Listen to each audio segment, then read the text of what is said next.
I'm an idiot. This is my first time building an LS engine, and I've messed up.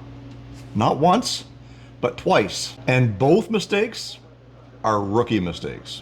Stay tuned.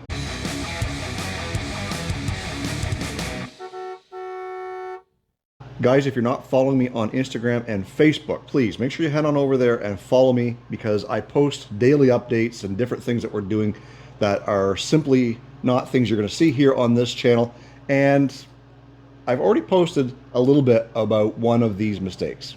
As you can see, I've got myself a Gen 3 LS engine. It's a 5.3. We've installed a cam. We've installed a shallow oil pan. And eventually we'll be installing this intake. All a part of my LS swap and 4L80 in my 1990 Chevy Suburban here. Now, I haven't been filming long form content for you guys here on this channel on the build on this thing, because guess what? There are thousands upon thousands of LS assembly videos out there on YouTube. Trust me. I've been watching a lot of them and learning things.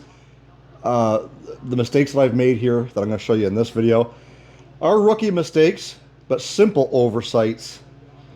I should have known better. Let's take a look and see what's going on with my mistakes. So a little bit of history on this engine is I bought it off Facebook Marketplace. The guy said it ran when it came out of a 2002 or 3 Suburban. I had no reason to doubt him. And in a previous episode, like a year ago, I'll leave that link up here, we tore this thing apart to find that it had or has very minimal wear. So we've got the crank and rod bearings all torqued back into place. We've got a new shallow oil pan with a pickup tube, because when you put them in a lowered truck, the stock truck pan hangs down below the cross member and you would risk hitting it off of a curb or a pothole or whatever. We did install a truck Norris cam. That is all set. The cover is on and everything is torqued here. We've removed the block heater and replaced it with this core plug. And we got to a point where the head gaskets went on and we were torquing the heads down. And that's where the first problem reared its ugly head. So the 10 head bolts that go on are torqued to yield bolts, and there is a tightening sequence that you start in the middle, you work your way out towards the ends. These little M8 bolts here do not act the same way as your head bolts. They're only torqued, I believe, to about 22 foot-pounds. I was putting these all in, and I literally was just lightly drawing them in with my little impact here. Oh, Jason, that's your first mistake. You should never use an impact when assembling an engine. I don't want to say that wasn't the problem, but I don't believe that was the problem, because I was going super slow. Again, I did start in the middle, so I did that one, that one, and then when I got to this one, I was drawing it in and it fetched up. As you can see, it's not torqued the whole way down. In fact, she's broken. Clean, I might add. And there be my first, or in this case maybe second, according to some of you, rookie mistake. You should have cleaned the hole and make sure there was no crap in there.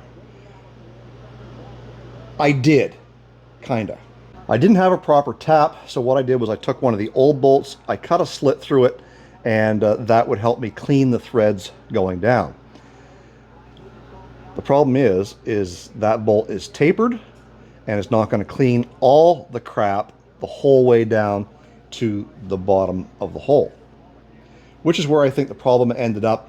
Is we caught some dirt and crap down in that did not get cleaned out properly, and therefore when I started torquing that bolt down, it literally, the impact clicked twice.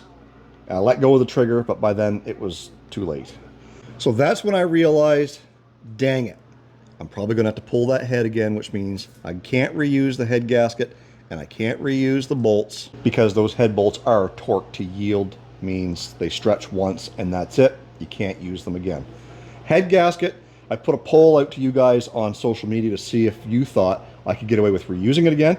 A majority of you said yes, I probably could, because there's been no heat cycles through it. It's probably fine, but that maybe I should spray it with some copper spray just to help with whatever that's going to help with. We're going to do it, because I don't know why it helps. You can leave your comments down below to tell me why the copper is going to do a better job than not using copper.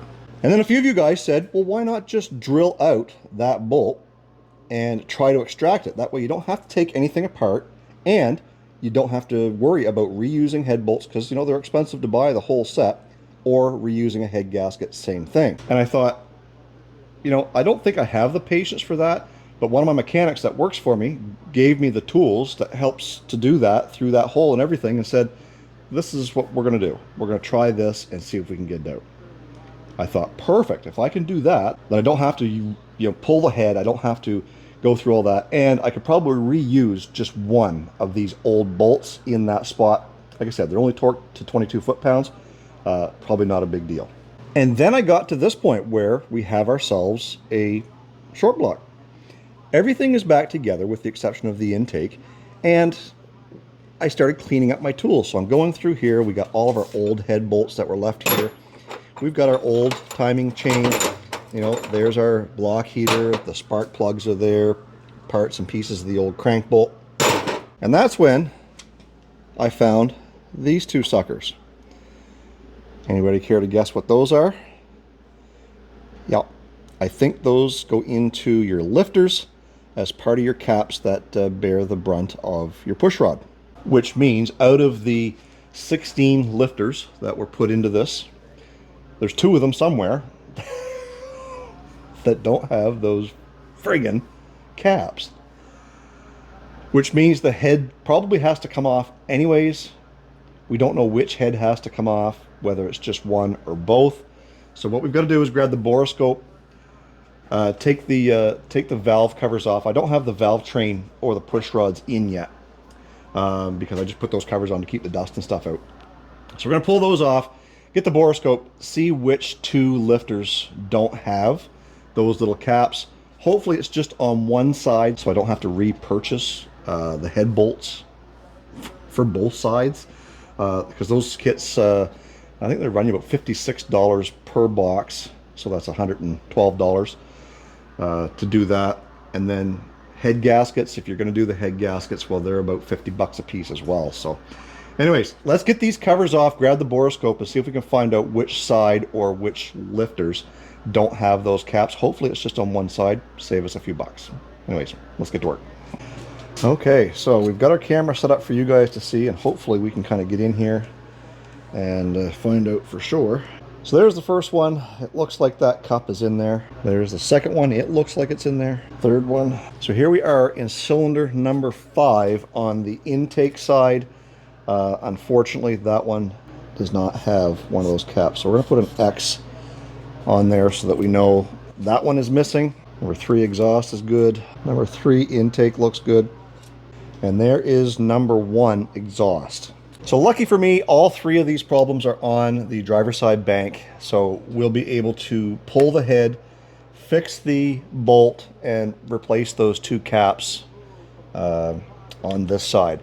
Just to be on the safe side, I'm going to check the passenger side to make sure everything is good over there with those caps as well, because we don't know that one of them may or may not have fallen out.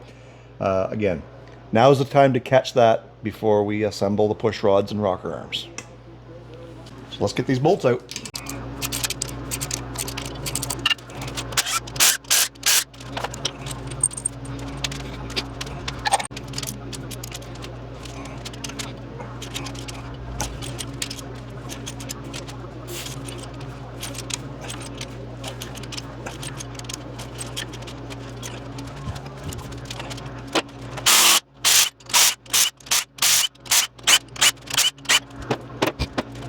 So here we can verify that this lifter does not look like this lifter and that those have to go into place.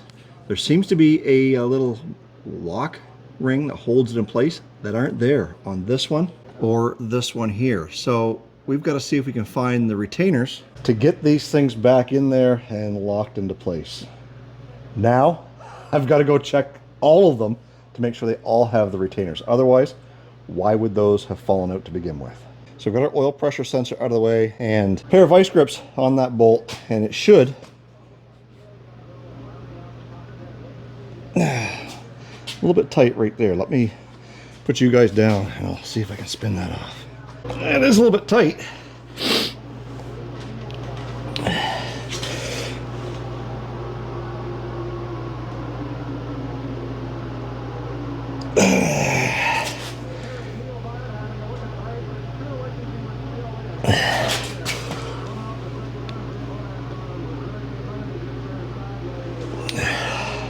It caught up on something pretty good there.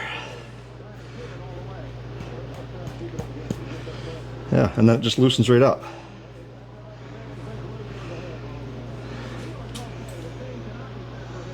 But it looks like it might have chewed some of the threads on the bottom. Let's grab a different bolt and see if it'll thread in there without any issues. Hopefully we didn't ruin the threads in there. So I think what I'm going to do is I'm going to use this same bolt that I used to clean the threads with. I'm going to cut about a ½ an inch off of it so that it actually gets to the bottom of that hole, if we get that far.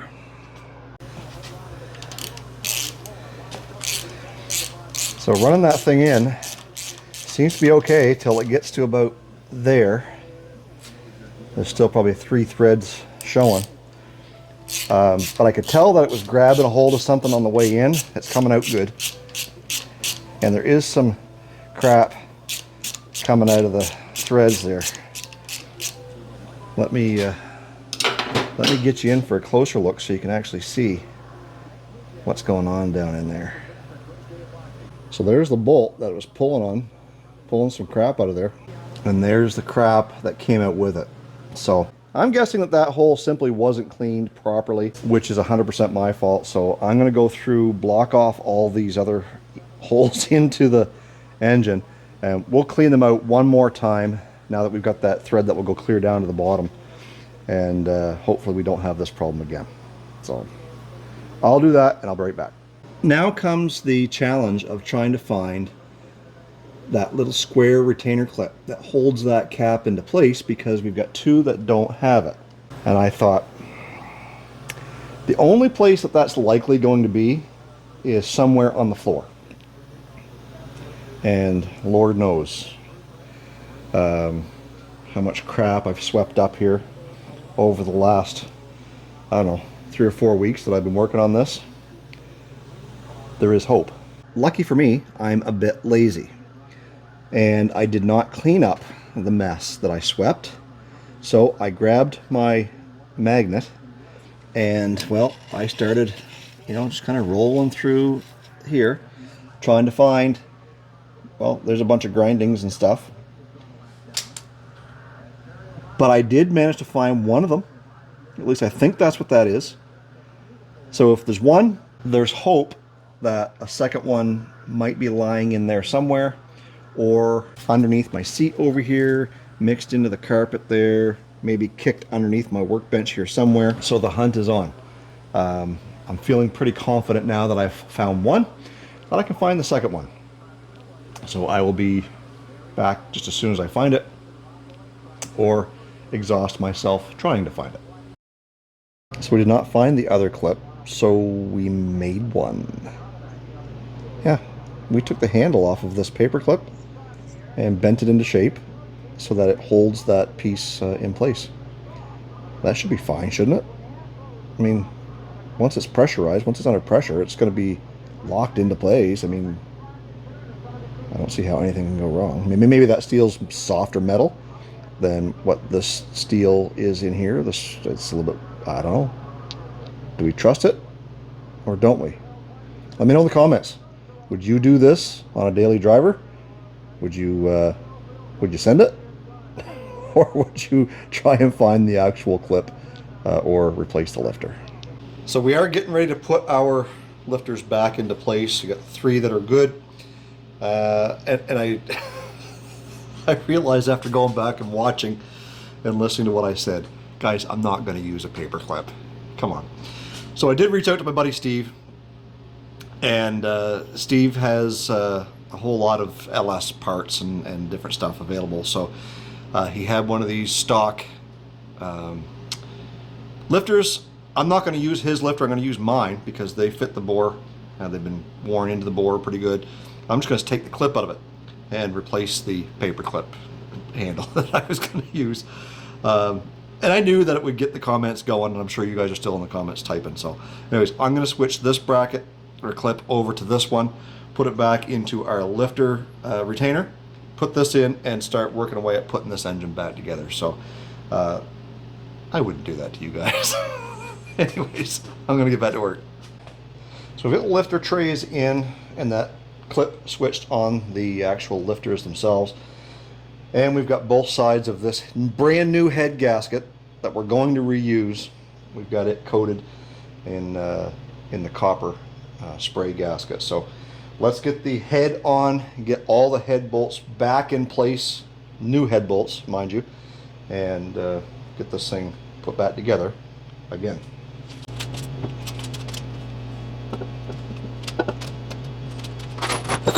And for those of you who have trust issues, this is a brand new box of Velcro head gasket bolts. We've got two short ones for in here on the end. And they are going in dry because I feel that's the way they're meant to go in there. A lot of people say, well, you should be using ARP bolts. Yep, it's an extra expense. And ARP bolts, they say you should lubricate the threads. Well, I don't think they're meant to lubricate the threads. I think what they want you to lubricate is the washer that goes between the head and the top of the bolt, so that when you're torquing it down, that helps lubricate for a proper torque. But in this case, we are going in dry, right out of the box. Argue with me in the comments all you want. And that sensor's going to have to come out again. Dang it. Anyways, we'll get these torqued up and we'll come back to you when we're putting everything else back together here. So now we've got the engine back to where we started before we started running into problems, self-induced problems. Put the valve covers back on it for now, just to keep things covered. Next thing that we're going to have to do is put the valve train or the rocker arms and push rods into it. Those rocker arms need to be cleaned up. Let's take a look at those. I mean, on camera they might look good, but if we actually get in here like really close, there's lots of little dust and dirt particles, so we're going to get those sprayed down, cleaned up, and ready to kind of go back into the engine. And I'm not sure if I ever showed you guys the intake manifold on the engine. Let me grab that, and so you guys can see what it's going to look like in a semi-done manner.